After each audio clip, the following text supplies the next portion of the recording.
Growing up in Vermont on a farm, my grandmother and I cooked a lot together, and I think my earliest memory of cooking with her was cooking these little pan-fried troutlings. We called them troutlings because they were teeny little fish. But we'd fry them up, dredge them in a little bit of cornmeal, and fry them in butter with some capers and lemons. And that was sort of one of the first real dishes that I ever cooked. And fish has become such an important part of how I cook now.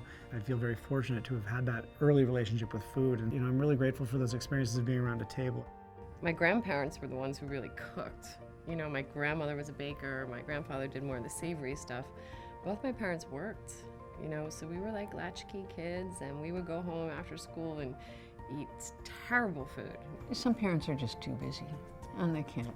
Or they never got a sandwich themselves. I was born in post-war England, the 1950s. There was still rationing when I was a kid.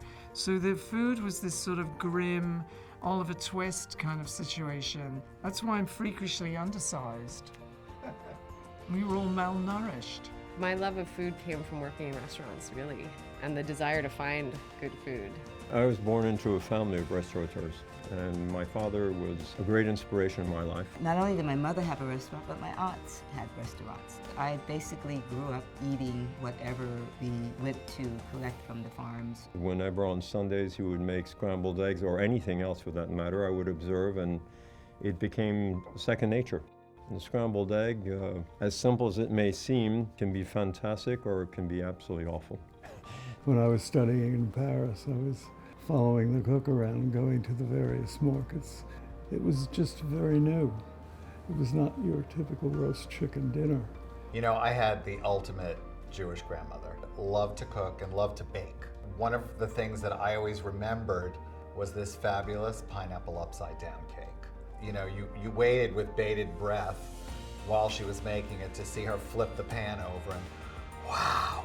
One summer, I barbecued a bunch of steaks and I put them on the counter inside to rest.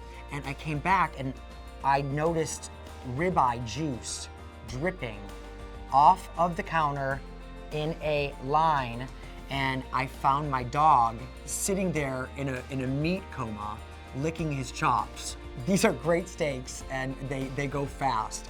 My parents used to take us to Cape Cod, and we would dig for steamer clams. It was just a really wonderful experience for a kid. I know it's a cliche, but I do think that food is love on some level.